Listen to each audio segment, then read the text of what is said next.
Okay, what's up guys? So today we're going to be talking about back training. In this video, I'll explain why I think having a big back is important for a good physique and how it can improve your overall look. I'll go a little bit into the anatomy of the main back muscles and how their function can impact your exercise selection. And then I'll show a clip about some of the other things that should be considered for exercise selection, and another one about how to really activate your lats, which are usually not activated during a back workout, before you start the exercises.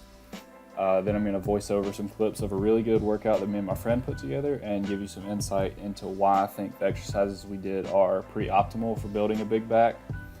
So hopefully you'll be able to see the difference between good and bad execution on these exercises, and I'll try to clear up some misconceptions that people have about back training. So I hope you guys enjoy the video. Since the back is one of the body's largest muscle groups, it contributes to your body's total muscle mass to a pretty great degree. So the back, along with the legs, are in my opinion two of the most impressive body parts when they're well developed, because almost no one has them. Having a big back gives the appearance of being both wide and thick in a way that no other muscles really do, other than maybe the shoulders and the chest, but only from certain angles. So the lats contribute to what is known as the V-taper, or the pretty recognizable V shape that's present when you have a back that's significantly wider than the hips. The traps are also what help keep you from looking skinny from the side, and you can see them from the front on somebody that has big traps, because even if they're wearing a shirt, they still have a pretty big impact on how they look. So in my opinion, some of the best physiques of all time, like Dorian Yates or Lee Haney, have had one thing in common, and I think that has been a wide, thick back that was able to help their waist appear smaller, their upper body appear wider, and have been able to balance out some really impressive legs. So being so big, the back takes a pretty long time to develop, and hopefully one of my goals with this video is to help you learn how to grow your back as efficiently as possible. By the end, I hope you'll have some more knowledge about how to properly execute back exercises and pick some exercises that will contribute to growth. Okay, so let's get into the anatomy of the back just a little bit. So for the purposes of weight training, there are pretty much 4 muscles that make up the muscle group, which is known as the back. So I'll start from the top down and explain a little bit about each one of them. So for the first one, we have the trapezius muscles, which are more commonly referred to as the traps. And so these are actually made up of 3 sections of muscles. You have the superior traps, the transverse traps, and then the inferior traps. So the superior, they originate on the base of the skull right here, and then they insert on the top of the clavicle and part of the scapula. The transverse originate through the middle of the back, like pretty much on your spine between the shoulder blades, and then insert onto the scapula. And the inferior traps originate on the middle of part of your back, and then also insert onto the scapula. So the function of the traps is to collectively elevate and retract the scapula.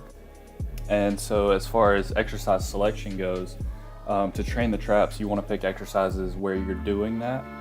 So some pretty common ones that I really like are rows where your intent is to pull towards your chest or your neck. You're pulling higher up, which will bring your shoulder blades together. And then more classically, you have stuff like shrugs or wide grip shrugs, which I actually think that wide grip shrugs are a better choice because they pull the position of your hands on the bar, pulls your scapula apart, which trains the retraction function of your traps more. So it hits more than just the upper traps. It gets a little bit down farther on your middle and lower lats or traps too.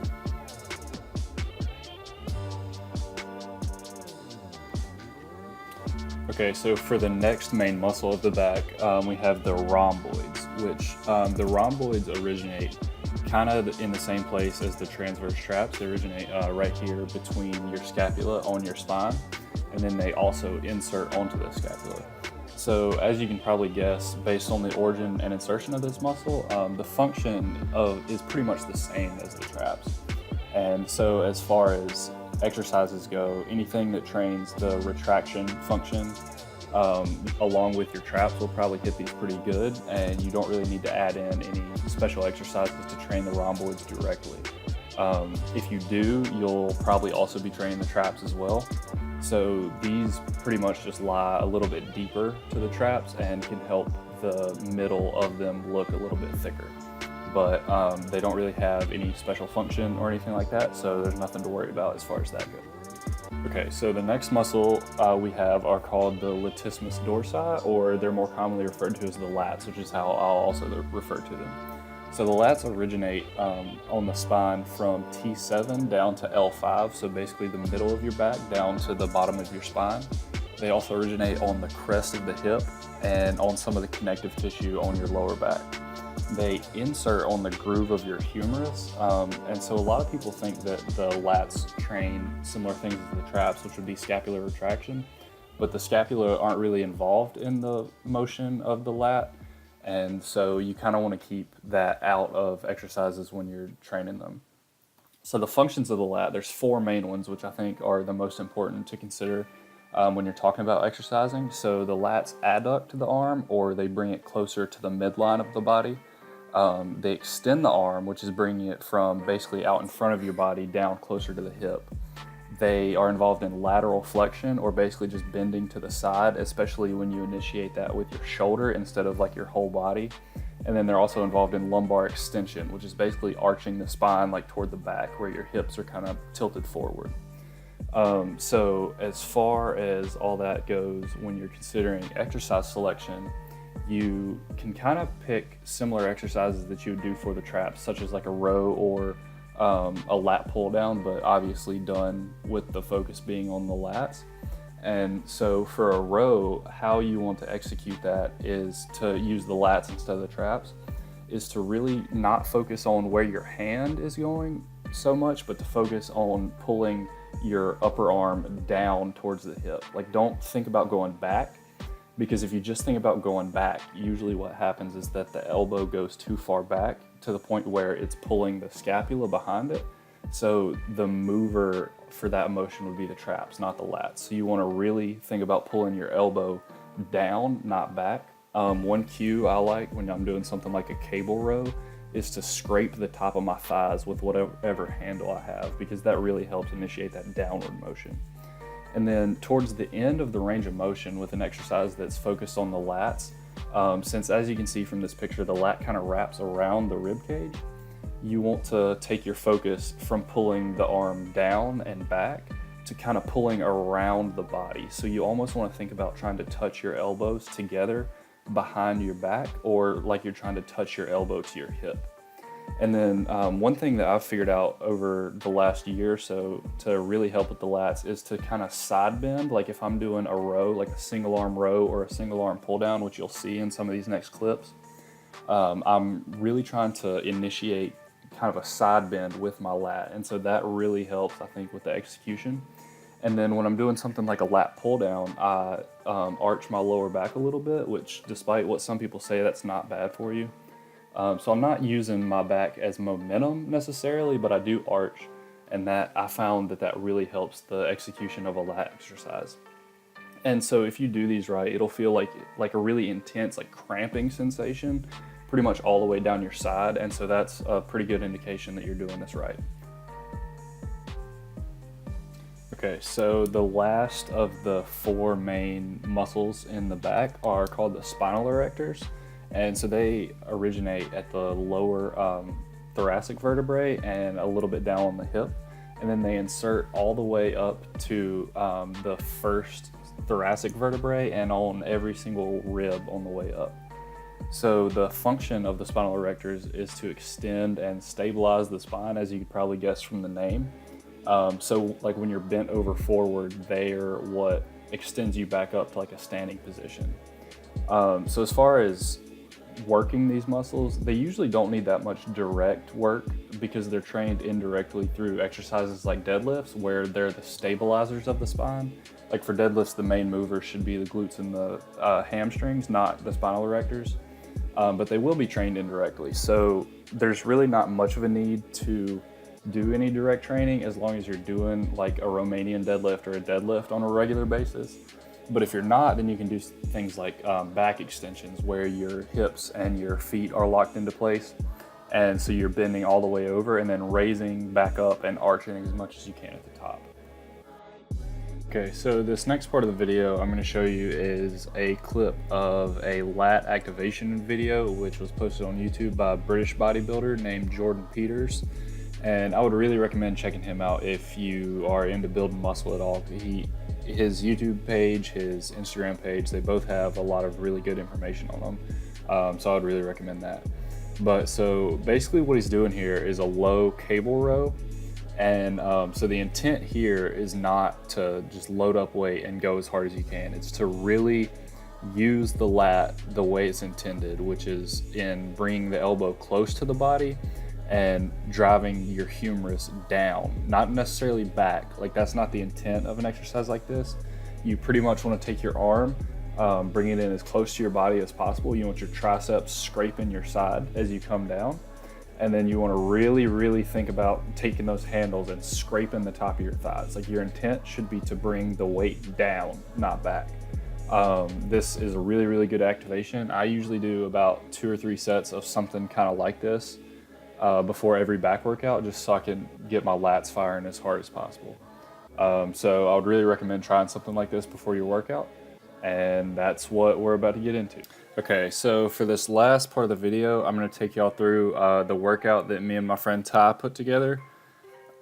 I think it's pretty good. We had a pretty solid thought process behind all of our exercises, and so I hope you enjoy it.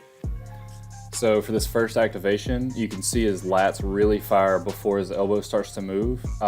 He did a really good job right here. We did about 3 sets of this before we moved on to our main exercises.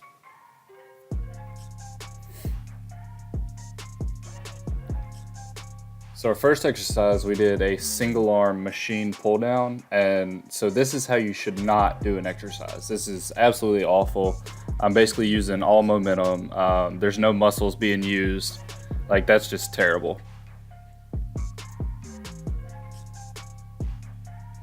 So on the correct way to do it, you see I really set my scapula before I start the motion so that I know that my traps aren't the muscle that's moving the weight. I'm really trying to control the eccentric part of the exercise, and I'm contracting as hard as I can when I get to the bottom. Just really controlled, keeping the focus on my elbow going down, not back, and letting that handle out slow. The next thing we did was a single arm machine row, and again, this is really not how you should ever do an exercise like this. Just using all momentum. There's no intent being placed on the muscle. It's really not good. So you can see Ty doing it with good form. His elbows coming down close to his body and the lats firing before every rep. Like I said, he did a really good job. He's good at kind of doing the things that I'm asking him to as far as execution goes. And then, so you see again, I set my scapula before that rep. I have a slight side bend, which, like I said, was one of the main functions of the lat, and my lower back is arched just a little bit to get a little bit more lat activation. So the whole time my focus is on my hand going down on the handle, but that's not coming through my tricep, that's coming through my lat the whole time. So I'm trying to get that elbow close to my hip and wrap it around my rib cage. From here we went to a cable pull down, and so this is, like I said, an example of how you shouldn't do an exercise. There's really no control, there's no tension on the muscle, and it's just pulling as hard as possible and hoping something works. So when you see him doing it right, he's really controlling, not going too fast on the eccentric, controlling, squeezing hard on the positive. Like, these are all really good reps. You can see his scapula aren't really moving that much. It's all pretty good. And so on this part, I try to exaggerate setting my scapula back, because that should be the goal of every rep on an exercise like this. Like, you shouldn't have your scapula moving unnecessarily, because that means that the lats aren't really doing their job like they're supposed to be. And again, you can see I have my back arched backwards to get some more lat activation. And my intent is to pull the bar down and toward my hips, not necessarily back as far as possible. That's why I never touch my chest. I don't really think it's useful to touch your chest on an exercise like this when your lat can't actually take it there. So from there we went to a dumbbell row, and this is how I see a lot of people doing this exercise. There's no muscles being used, it's just all momentum and swinging your body. It's really, really not good. So here Ty's doing it. He does it really well. He has more of a neutral grip on these, and so you can see his elbow coming back toward his hip, staying close to his body, and he's not just muscling up and twisting as hard as he can to get the weight. Like, he's controlling and actually using his lat to move the dumbbell, which is how you want to do these. So I have more of a supinated grip because I can't get, my leg always gets in the way of the dumbbell. And so the same thing though, I'm twisting just a tad bit so I can get more extension, so I can get more tension on the end range of the motion. But other than that, it's the exact same. I'm keeping my arm as close to my body as possible. And the intent is basically to touch my elbow to the base of my spine, even though that's not actually possible. That's how I want to be doing this exercise, as if that's what I was going to do. And so we had a superset for the finisher here, neutral grip pull-ups with my back arch. And so all the tension is going straight into the lats. None of this is bicep, none of it's traps. This is a really good exercise, and we got interrupted, so I promise I can do more than 4 pull-ups. But so from there we went to a low cable row, kind of like how we did the activations. And so this isn't super heavy. This is just to squeeze as much blood into the muscle as possible. So I'm going really controlled, trying to basically pinch my elbows together behind my back. I'm not letting tension off the muscle while I let the weight out. And I'm just trying to squeeze as hard as I possibly can. This is a really good superset finisher because you work the muscle in both the lengthened and the shortened positions, so you get a really good pump from this. So that's going to be it. I hope you guys enjoyed the video, and hopefully you learned something or got some good ideas for an exercise to do on your next back workout. So hope you guys liked it.